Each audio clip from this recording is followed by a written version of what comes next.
Hello again, and welcome to Broadcasting Scotland. It's Sunday, the 17th of July. I'm Andrew Wilson, and welcome to the Full Scottish. This afternoon, I have the latest daily update from Ukraine on day 144 of the illegal Russian war of aggression. Then I will introduce our guest or guests for this afternoon, and then we will look together at the week's top stories from Scotland and around the world. 7 civilians have been evacuated from Sviatohirsk Lavra in Ukraine's eastern region of Donetsk. Among those evacuated include a family with 3 children and 2 elderly people, according to Ukraine's Defense Ministry Intelligence Directorate. The youngest evacuee was born just a few days earlier at a monastery. Ukraine's armed forces are advancing confidently towards Kherson, according to a Ukrainian military spokesperson. Natalia Himeniuk, the head of the press center of Operation Command South, speaking about what is happening directly in Kherson direction. We are advancing there. Maybe we are not moving as fast as those who present positive news would like, but believe me, these steps are very confident. Russian forces are preparing for a new offensive, the Kyiv Independent has reported. According to Vadim Skibitsky, a representative of the intelligence directorate at Ukraine's defense ministry, Russian activity signals that, undoubtedly, preparations for the next stage of the offensive actions are underway. The war in Ukraine concerns the West as a whole, but at the same time must not lead to forgetting Africa's security needs, France's Armed Forces Minister Sébastien Lecornu has said. We have a form of myopia in Europe and France, where the Ukraine war mobilizes all our energy, and that is natural. It is a conflict that concerns the West as a whole, Lecornu said in Ivory Coast on Saturday after visiting Niger. No Russian missiles or artillery can break our unity, the Ukrainian President Vladimir Zelensky said in a statement on Saturday. In an address on the anniversary of the declaration of state sovereignty of Ukraine, he added, it should be equally obvious that it cannot be broken with lies or intimidation, fakes or conspiracy theories. All bodies have been identified after the Vinnytsia missile strike, the region's governor has announced. According to the Vinnytsia Oblast's governor, Serhiy Borisov, 68 people are currently hospitalized, 14 of them in a serious condition. Rescue operations after the Russian missile attack in Vinnytsia have concluded. 23 people were killed, 202 injured, 1 person is missing, and 3 others have been rescued in the central West Ukrainian city, according to the country's state emergency service. And 100 to 150 civilians were killed by Russian military strikes in Ukraine over the past 2 weeks, according to the Pentagon. In a briefing on Friday, a senior US military official said, I think all told over the week, we're looking at between 100 and 150, somewhere in there, civilian casualties, civilian deaths this week in Ukraine as a result of the Russian strikes. Now, we are joined this afternoon by a very special guest or guests. We were waiting for one of them to join us. I'm not sure if she's joined us yet. She hasn't joined us yet. So our first guest is Professor Murray Pittock, who is a Scottish historian, the Bradley Professor of Literature at the University of Glasgow, and the Pro-Vice Principal at the university, where he has served in senior roles, including Dean and Vice Principal, since 2008. He has very recently been declared Scotland's Knowledge Exchange Champion of the Year. Outside the university, he serves on the Research Excellence Framework Institutional Environment Pilot Panel and the National Trust of Scotland Board, as well as acting as co-chair of the Scottish Arts and Humanities Alliance. His next book, Scotland, the Global History, will be published by Yale Books in September. Murray, good afternoon. How are you keeping? I'm fine, thanks, Andrew, and yourself. I'm keeping very well, thank you for asking. We had hoped to have a second guest with us today. However, unfortunately, she's not available this afternoon at late notice. I hope she's able to join us again on another day here on Broadcasting Scotland.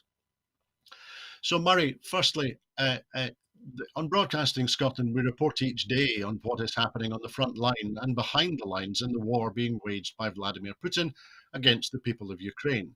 And we won't stop reporting that. But there's another battle being fought away from the artillery exchanges on the front lines. It's a bitter war of memory between two versions of Ukraine's past and its relationship to Russia, of which Ukraine was part for centuries until it gained independence in 1991 as the Soviet Union collapsed. On one side, Mark Galeotti writes in his recent book, A Short History of Russia, is a crude, cut out and stitched version of history promoted by Vladimir Putin. Galeotti describes the Russian president as unwisely considering himself an amateur historian of note, who has abused history to justify his war against Ukraine. Putin has argued that Ukraine has no experience of genuine statehood outside the USSR, and that by seeking to abandon its Soviet legacy, it has delegitimized itself. You want to decommunize. Putin threatened Ukraine before the current war. We'll show you what decommunization really means. Echoing and amplifying a view of history held by Russian elites going back to the Bolsheviks and before, the Putin version views Ukraine as not a proper country, and Ukrainian is not a real language. Rather, it is a place to be fought over, dominated, and periodically plundered. So, Murray, firstly, how successful do you think Vladimir Putin will be in spreading his particular flavour of Russian, and for that matter, world history? Well, I think the key issue here is that although Vladimir Putin is a very strong version of Ukrainian history, it is one which is in some form or another widely shared by Russians, and that's been the case for a very long time now. For example, as long ago as the Brusilov offensive in the First World War, the Austrian intelligence services were amazed and shocked by the actions of the Russian troops in Lviv, then Lemberg, within the borders of Imperial Austria-Hungary, because they effectively adopted a Russification policy on the inhabitants of what was an Imperial Austrian city in Ukraine. So if you look at the places that Ukraine has been part of, the Polish-Lithuanian Commonwealth, the Western Ukraine and the Austro-Hungarian Empire, these places, even when Ukraine has not been an independent state, remember it was an independent state between 1917 and 1920, in alliance with Poland until Poland beat the Bolsheviks and Ukraine failed to. But the other states that Ukraine's been in part of or are allied to have not sought to eradicate it or its culture. That is something which is the prerogative of Russia, because Russia doesn't believe Ukraine is a real country, and Putin's version of that is simply a very strong, exaggerated, and militarized version.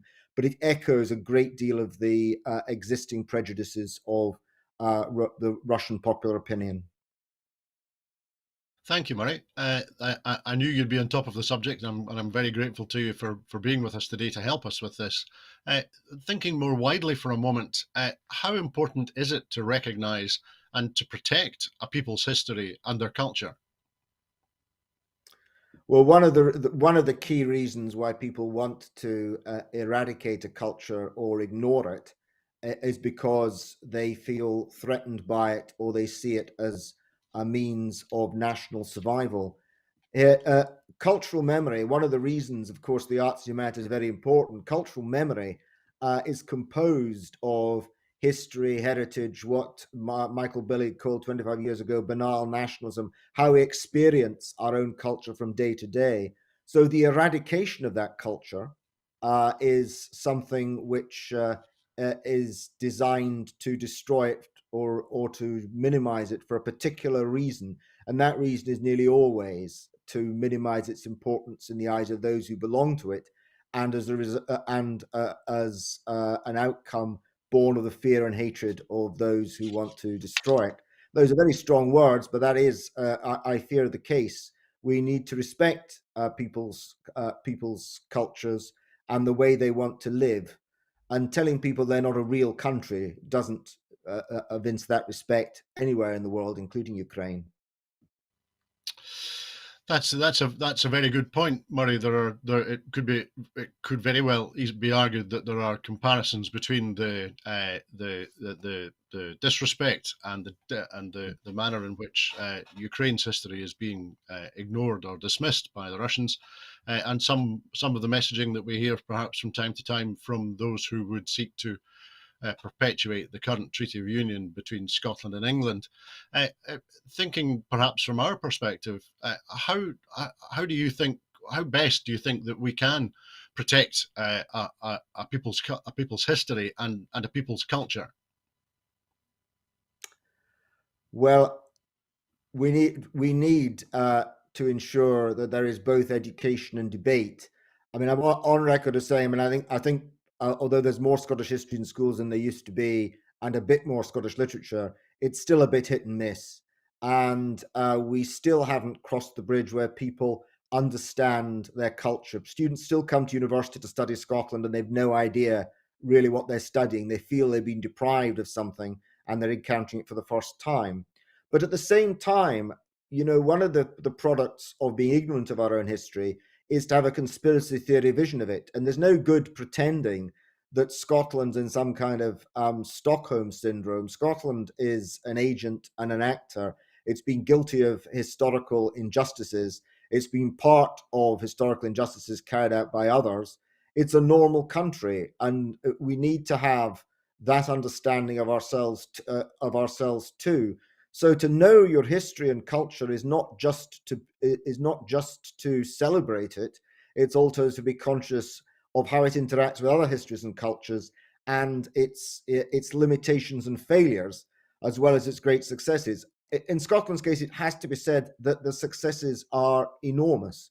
And if we had a sense of how great those successes had been, as Scottish schoolchildren a century ago regularly did, we would have a much greater sense of self-respect and self-confidence, and see that more widely, because self-respect and self-confidence is about celebrating and understanding your culture. And I think, although I would never suggest that the UK government was other than committed to the benefit of all the citizens of this United Kingdom, I think it's important to note when we talk about defending people's culture, we're not that it seems strange that the statues of erstwhile slavers are being granted more protection and being thought of as more important to the development of national culture than the history of Scotland or Wales or indeed England in various forms, because we can't forget to light on something we may touch on later in the programme, that Cromwell actually is the only person ever to abolish the House of Lords on 19th March 1649. That's a very good point, Murray, and yes, we will indeed get to it. We'll discuss that later on this afternoon. But what we'll do now, however, is it's from my perspective, it's not been much of a summer so far, at least here in Edinburgh. But I don't want to talk about the weather. I want to talk about climate. And in particular, is now the time to be talking about dropping the net zero targets that were agreed only last year, and or burning more fossil fuels. Murray, about half of the world's fossil fuel assets will be worthless by 2036 under a net zero transition, according to research by the University of Exeter. Countries that are slow to decarbonise will suffer, but early movers will profit. A study finds that renewables and freed up investment will more than make up for the losses to the global economy. And it highlights that producing far more oil and gas than required for future demand risks creating between 11 and $14 trillion in stranded assets. That's infrastructure, property, and investments where the value has fallen so steeply they have to be written off. The lead author of the research, Jean-François Mercure, said that the shift to clean energy would benefit the world economy overall, but it would need to be handled carefully to prevent regional pockets of misery and possible global instability. So, Murray, how do we encourage governments, investors, and big oil, which has got big money, to get on a lot faster with the transition to net zero?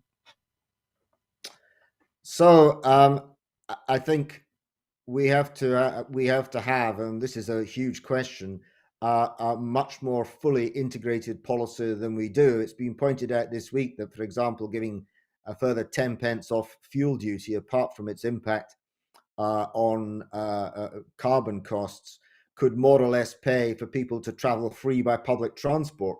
So it's really a matter of our priorities, and it's far from clear, for example, that the very expensive 5p cut in fuel duty already given by the UK government was passed on. In fact, research shows about only 30% of it was passed on by retailers, who absorbed the other 70% in their margins, which of course they're trying to rebuild after 2 years pandemic suspended a great deal of travel. So it's a really complicated area. But one thing we have to do is understanding the situation that people are in the current fuel cost crisis may mean that there is a slower transition to net zero in the very short terms of very short term impacts. But we have to explain to people and continue to explain to people the centrality and the importance of net zero. It's not something this will destroy us all if we do not get hold of it. But at the same time, you've got to be able to build the support for that. You've got to be able to say something positive for the next 6 to 12 months to people who are struggling with enormous unanticipated costs in terms of fuel and heating, which of course are felt particularly in Scotland. I mean, as one hears, the risks that thousands are apparently running from a heat wave when one can barely sit outside without a jumper on, it does seem rather, we obviously are in a rather different position climatically even now. So that's important. It's important to be integrated about that. I wonder why we're cutting fuel duty and at the same time cutting subsidies for electric cars. So I think we need to have a much more integrated approach, and people need to be educated and talk through any short-term deviations from that approach. Thanks, Murray. And yes, I'm just being reminded that in Germany, the €9 train ticket, which was introduced post-COVID, has been extended to a €96 monthly ticket. So perhaps a demonstration there of rather more integrated thinking Yes. from some other governments, who perhaps it would be argued have a stronger reputation for integrated thinking, in particular with regard to transport policy. But Murray, you were talking there about the nature of the existential threat. Mm. Now, with at the risk of mixing two stories together today, Penny Mordaunt is reported to have taken two £10,000 donations from a business run by tycoon Terence Mordaunt, who's a distant relation. Mordaunt is the trustee of the Global Warming Policy Foundation, a think tank once branded the UK's most prominent source of climate change denial. Ms Mordaunt accepted 10,000 from Mordaunt's business in January 21, shortly before she became the Minister for leaving the EU, and another £10,000 in May 2019, weeks before the government awarded Mr Mordaunt's cargo handling business, Bristol Port Company, a £100,000 contract to help prepare for Brexit. Now, there's no suggestion of rule breaking in accepting or making the donations. But Ms Mordaunt's record on climate change has raised eyebrows. She has described it as an existential threat, but has voted against measures aimed at tackling the issue.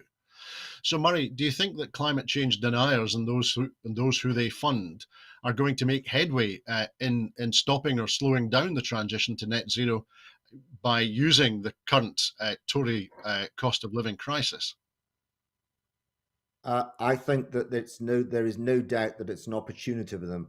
The characteristic of certain tendencies in politics in the UK and US, not limited to those, but particularly clear in the UK US, is to engage with the views of a certain older demographic who have largely left behind many of the things on which they insist that policy is made. The labour market, the education system, various things like that. They're no longer part of that in the current way, but they have got very strong views in it. And the climate is another, clearly, of those, I'm afraid. People will look back and say, well, it was good enough for me to do X, Y, Z. It's not exactly like fighting on the beaches at D-Day and Britain stands alone in World War II, but it's still, I could always take my car out for a run on Sunday afternoon and nobody bothered me, and now the do-gooders are saying, etc., etc. So I think that this is absolutely an opportunity for people to take, and I'm afraid it will be taken. And I also think that our for example, our conversations about air travel and air delays and very hot days, reporting on very hot days from airports or near air shows, as ITV were doing recently, without actually any kind of sense of connectivity between what is happening from the exhalations of those jets and the temperatures, which will cause people to die in continental Europe this summer, if not in the UK. I think that lack of connectivity, as I said before, there's no joined up policy thinking, and that's the biggest threat. And it's that lack of connectivity through which the populace will drive the coach and horses of unfocused nostalgia in the demographic that they most designed to appeal to. Thanks, Murray. Some good points, very well made there. Thank you. And finally, on this topic, the report from the University of Exeter says that the transition risks creating inequality in pockets of misery. I suppose one would say that means that they would perhaps be replacing the current inequality and the current pockets of misery. So, in terms of managing that transition, do you think that a government such as the UK government recognises either the current inequality and misery or is prepared to seek to minimise the risks of future inequality and misery as a result of the transition to net zero? No, I think that really the future inequality and misery is a more important issue than the current inequality and misery. I mean, they are taking steps to address a huge rise in fuel bills, which are not, to be fair, of their making.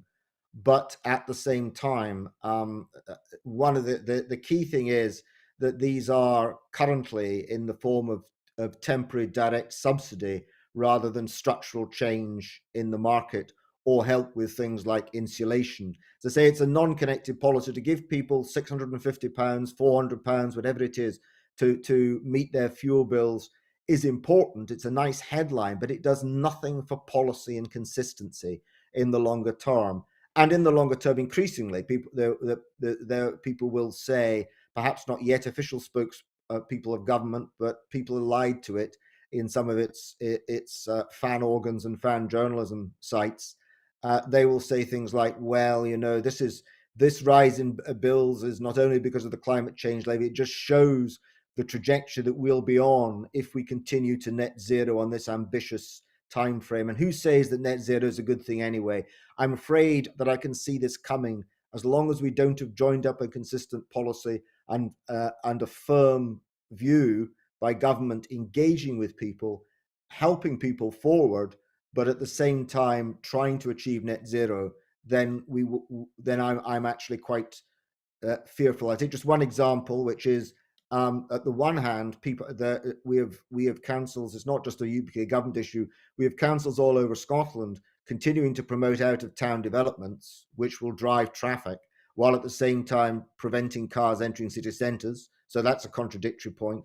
And also, we don't have any, although there was supposed to be the probability that electric cars would get, hence the green number plates, would get some form of preferential treatment as we move towards nudging cars out of city centres. That doesn't seem to be the case either. So currently people are not being incentivized to buy electric cars, though more people are buying them, to the extent that was anticipated 2 to 3 years ago. Everywhere we are seeing policy which is not connected, which is contradictory, and which is therefore endangering the critical goal that we have to move towards net zero. Thanks, Murray. Absolutely, the critical goal that ought to be getting a great deal more attention and, as you say, joined up and connected policy and implementation. But let's move on now to look a little bit at UK politics, because we are in the midst of a Tory party leadership race. And so, Murray, firstly, in terms of the remaining 5 candidates, which of these candidates do you think might have the chance of getting the Conservatives re-elected with a majority at the next general election, which will be in 2023 or 2024? Well, they're all very able people, and I noticed that Rishi Sunak, the former Chancellor, promised that on Monday, if he were to be elected, that he would make Brexit sing. And I don't know if that's conservatoire standard or simply parlour songs, or as soon as this pub closes song kind of song. But anyway, with policy commitments like that, it's easy to be confident in the future. And one of the, I guess, in response to your question, I think that it's quite likely that all of them won't help the Conservatives very much to win the next election. As some of them might be worse than others. I think the problem really is here, and it's affecting the Labour Party too, that they may be its shorter term beneficiary, that Brexit is the root toxin that actually is encouraging huge amounts of mendacity in, I mean, even far more than usual in the political classes, uh, and which is simply shrinking growth and putting a real dampener on our ability to improve productivity UK wide. I take it, real wages, for example, in the last 15 years have gone up by about 2% in the UK and 34% in France. That is, it's about, and 23% in Germany. These are very substantial differentials. I mean, of course, Europe's in a bad way just now because of the sanctions needed to combat the Russian invasion of Ukraine. But the UK has been doing seriously badly for a long time, and not one of the candidates has got a strategy to address that. And indeed, all of them support the strategy which has made it worse, namely Brexit. So, as does the Labour Party, but the Labour Party will probably be the short-term beneficiary of the Conservative Party's failure to address the economy positively. I think we're in a situation where I don't, it's difficult for anyone looking at traditional Conservative sociology to understand things. Taxes are rising. The burden of taxes is enormous. Economic growth is falling. Inflation is massively high. This is a Conservative government which is failing on any economic indicators on which they were traditionally assessed. But as long as they adopt the most extreme version of the most economically harmful policy they've implemented, then a lot of people will continue to vote for them. What strange times we live in. Absolutely right, Murray. And in terms of the strange times, I was going to ask you, do you think, not think focusing on the Tory party for a moment, is the UK Tory party, with the support, as you say, of its fan journalists, the courtiers who have raised their head this afternoon already, do you think is the UK destined to repeat this Tory psychodrama over and over again now that the ERG appears to have got the taste for, or some people are saying are now drunk on, the idea that they can hire and fire prime ministers more or less at will? Well, I did think that Jurassic World Dominion was the end of the franchise, but I'm not quite so sure now.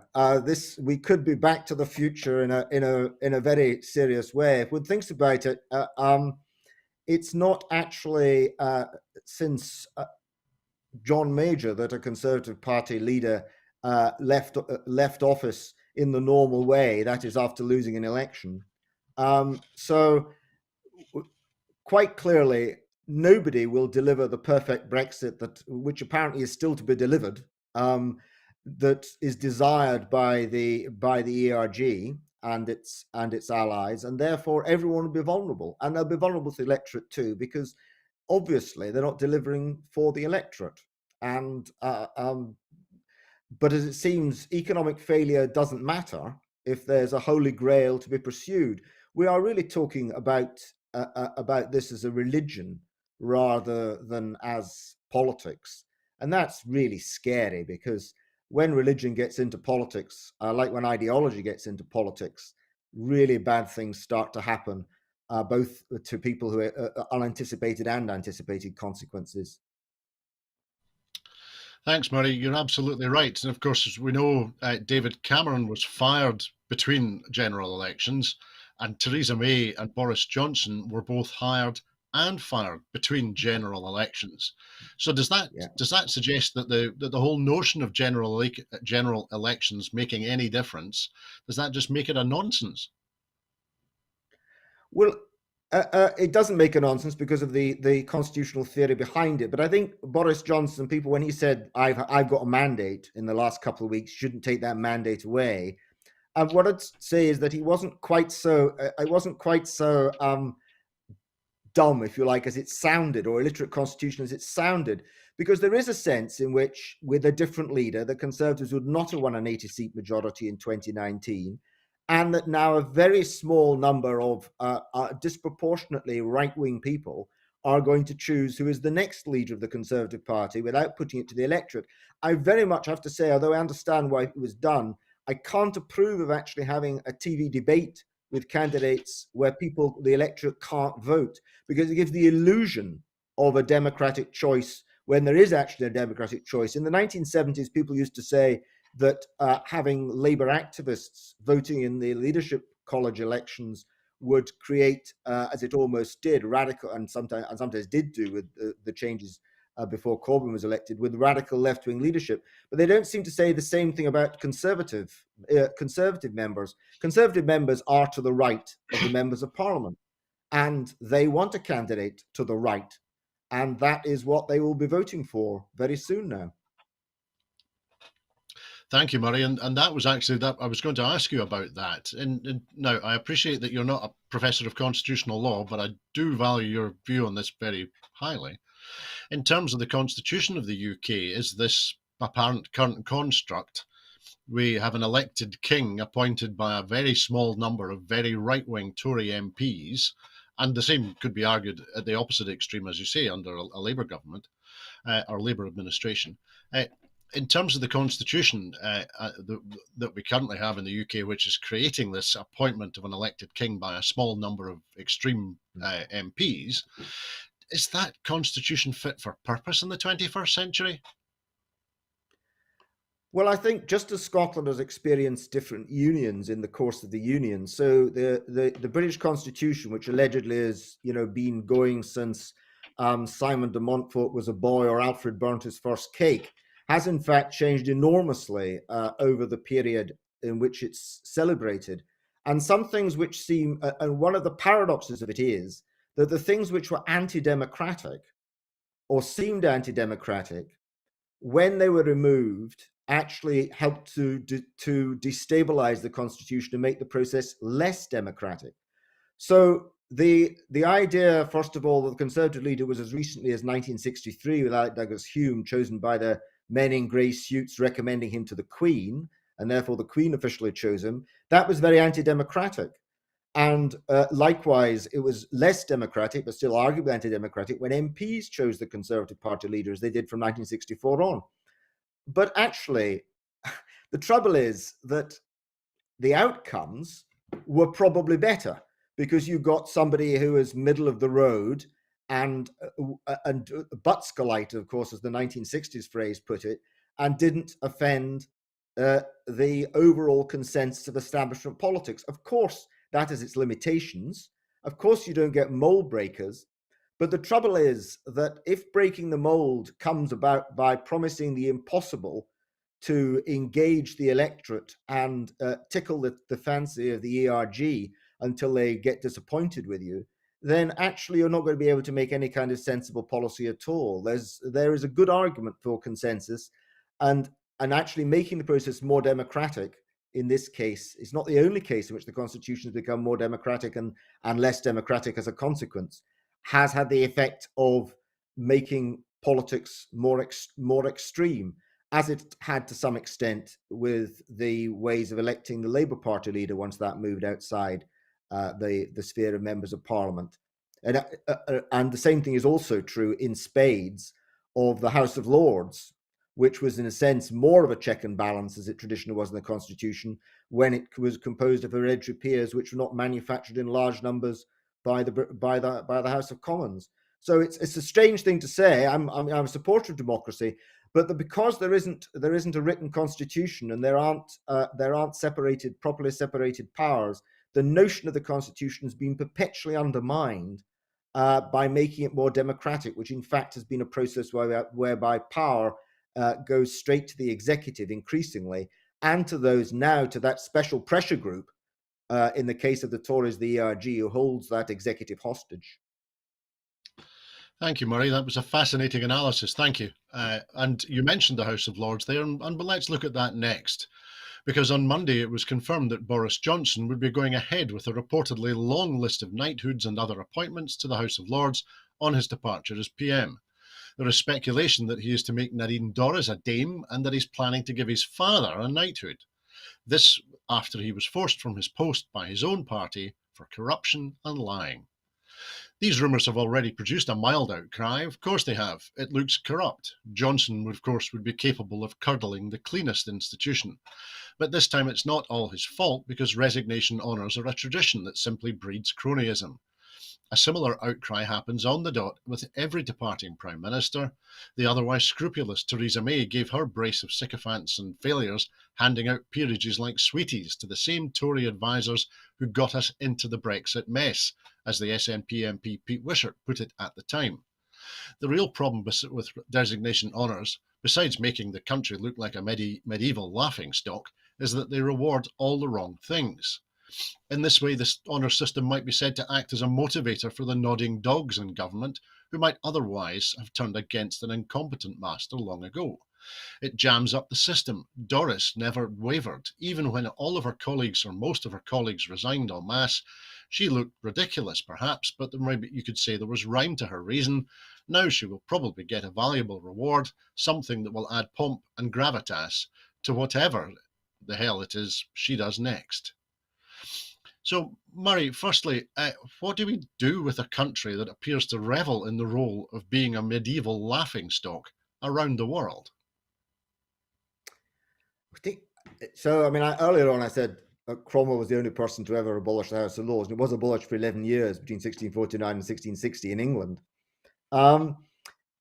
But one of the interesting things is, and of course, the most recent attempt to create a fully or mostly democratic House of Lords, with 20% appointees, 80% elected, was scuppered from within the Conservative Party during the coalition government of 2010 to 15. But fundamentally, I think this is one of the things we have to face. In a UK context, people don't care. They don't actually think, and it's certainly not reported. I mean, I don't like to use the term mainstream media, but nearly all media outlets don't really think it's very strange or odd that a prime minister can create just as many peers as they fancy, which of course means that the House of Lords can be created, so it will always pass the House of Commons legislation. And that's a game that goes all the way back to 1832, but has got much worse recently. So I don't think that's a bad idea. I mean, they criticize appointments of a certain sort. I don't know, of course, who'll be in the resignation honours, but of course, I'm old enough just to remember Marcia Falkender, Harold Wilson's secretary, being a real source of accusations of corruption in Wilson's resignation honours back in 1976. So this isn't new. But ultimately, there isn't anything that the reason that the House of Lords has never been reformed is that nobody really cares enough to reform it. We are in a secular society, or at least a society where all faiths should be treated equally. But the Church of England has its bishops in the Lords, and nobody else does. We're in a democratic society, but getting rid of hereditary peers hasn't really helped. In fact, it's been worse, because the more you get rid of hereditary peers, the more peers you can space there is to manufacture your own. It hasn't made a smaller House of Lords. It's made a House of Lords which is more at the beck of the House of Commons. And that's been the trend all the way through. But people do not care. And that's sadly the case until we realize that the second chamber isn't fit for purpose, because it doesn't have the powers or the legitimacy that derive from second chambers elsewhere in the world. Then there will be no real effort to replace it. But it is obviously, in so many ways, a strange organization, which is unique, but not necessarily in a good way. Completely, Murray, and thank you for mentioning Lady Falconer's Lavender List. I knew it would come up today at some point. I'm very grateful to you. Thank you. Thinking a little bit about the future now, and speaking hypothetically, so you'll please indulge me. In the context of an independence, the Scottish Parliament currently is unicameral. It does not have an upper house. Thinking of the future, perhaps in an independent Scotland, should a Scottish Parliament have an upper house, a revising chamber, a second level of political control, and if it should have an upper house, who would you put into it? Well, I've been quite a few of these lists recently, folk nominating people they think should hold office of various kinds. I'm not going to name them because you can't name all the worthy people, and obviously one ends up naming people that one knows rather than the one doesn't know in these cases. But what I would say is that the model that the Irish Senate adopted, adopted the Irish Senate in 1921-22, wasn't perfect, but it was reasonably effective. And one of the things that came out in the debates of the Senate in the 1920s was a degree of reservation and concern about some of the very pro-Catholic, pro-Gaelicizing legislation, and that was a source of concern in the first 10 years of the then Free State. And maybe, of course, in the end, the Free State, the Republic, became more like some of those debates in the Senate suggested it should be, and less like the state in reaction to the British Empire that it began as. So they do have I think second chambers do have a valuable effect, and they probably are best. I thought the 80% elected, 20% appointed is certainly possible. 100% of them could be elected, but then I think you're in a situation where you are just replicating the first chamber. One of the things I would say about appointments is that it's significantly important that some of those should be, if not most of them, should be ex officio. That is, they should be knocked down to the nomination of any, not the nomination rights of any politician in the first chamber should be very limited indeed, because that's obviously a real problem in the Lords, and it's always going to be a problem wherever you have the rights of basically creating people to sit in judgment on your own legislation. Absolutely, thank you, Murray. And finally, in fact, looking at the time, I think what we should do, is move on to our next item, because the only way that Scotland can ensure decisions are taken in the best interest of its people is with independence, the Scottish Government has said.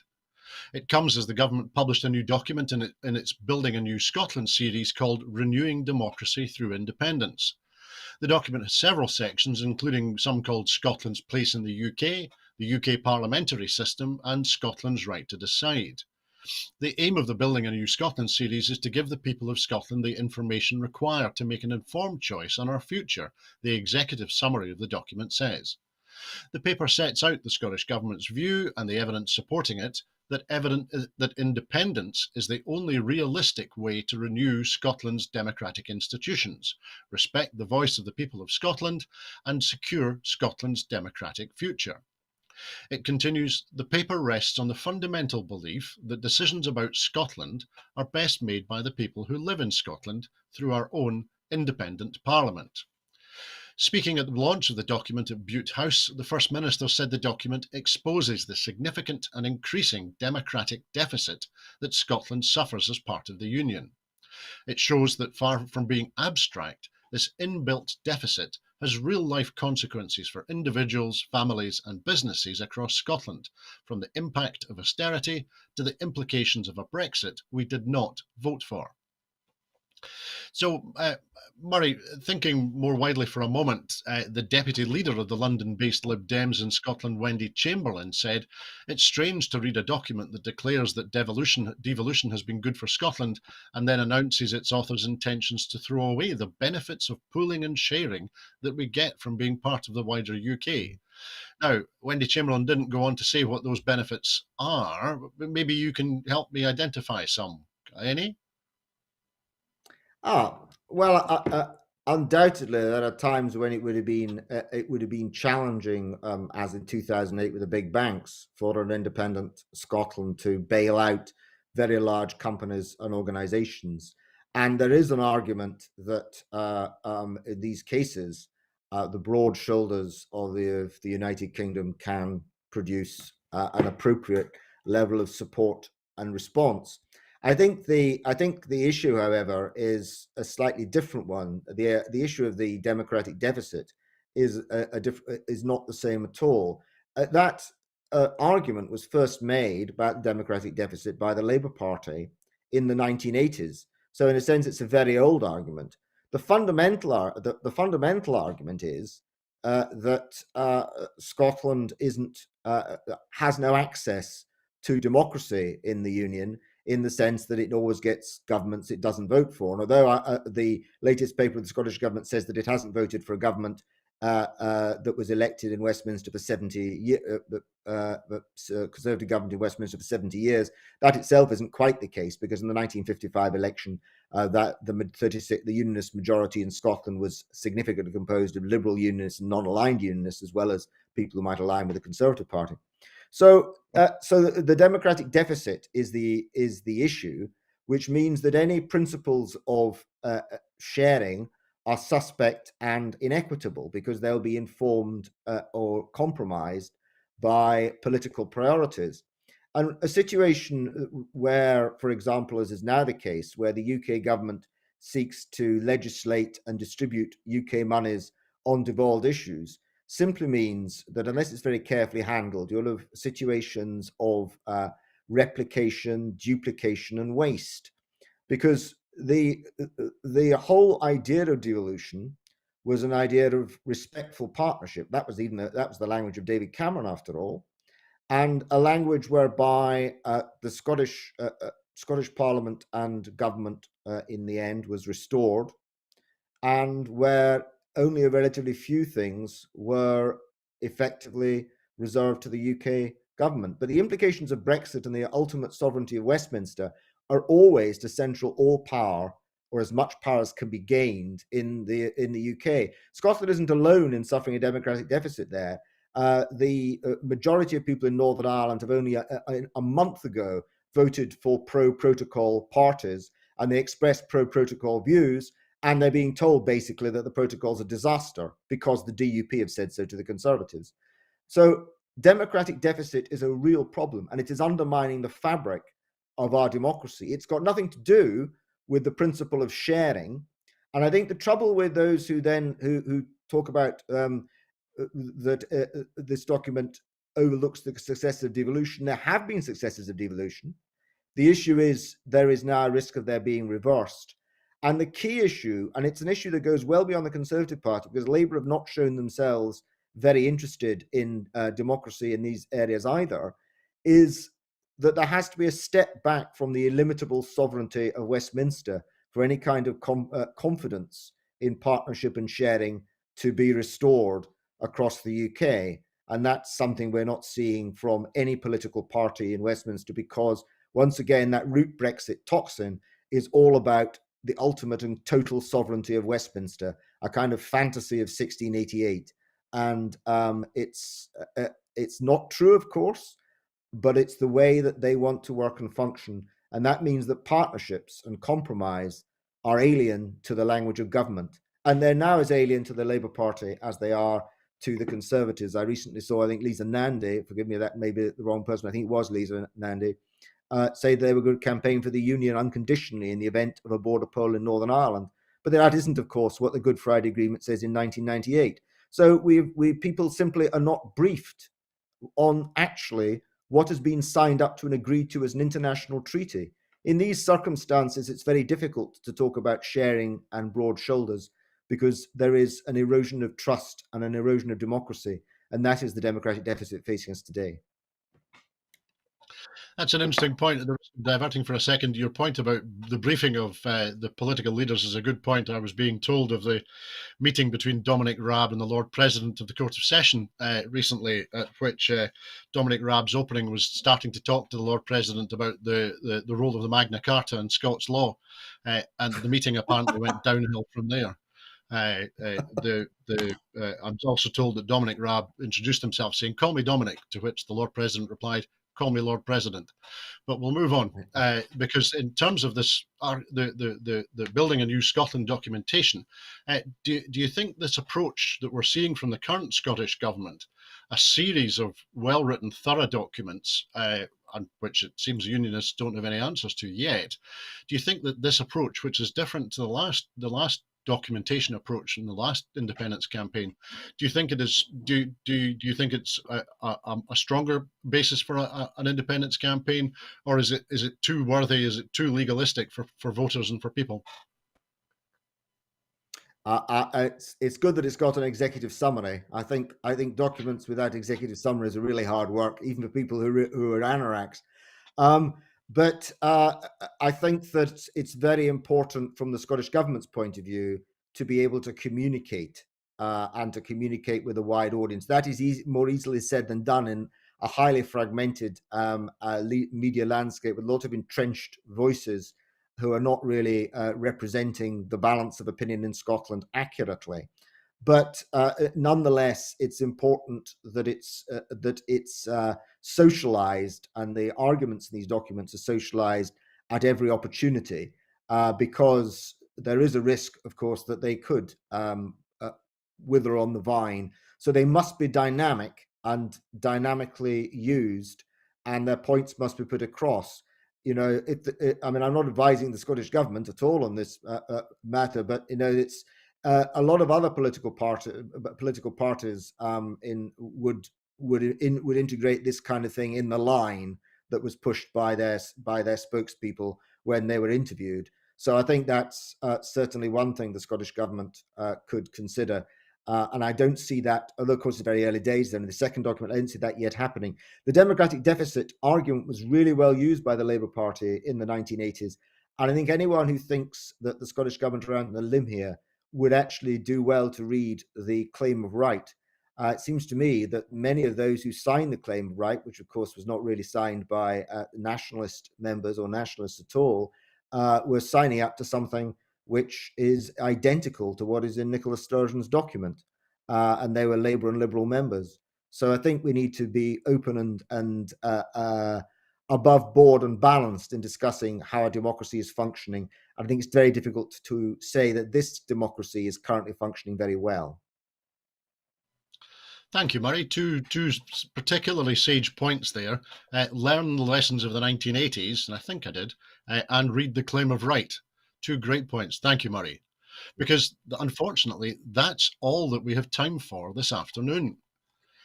In making these programmes, Broadcasting Scotland relies on the support of viewers and others who value our distinctive approach to news, current affairs, and culture.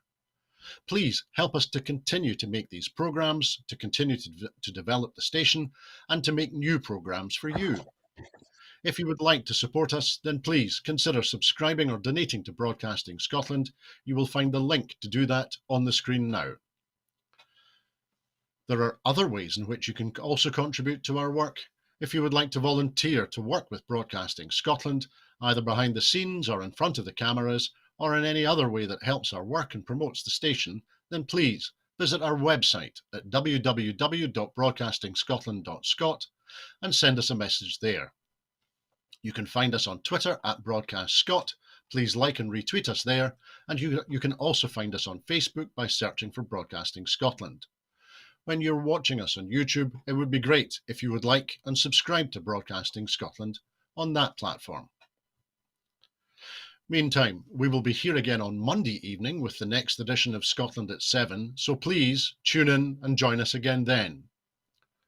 I hope that you have enjoyed a tasty full Scottish this afternoon. Thank you to everyone who has been watching, and a very special thanks to our very special guest, Professor Murray Pittock.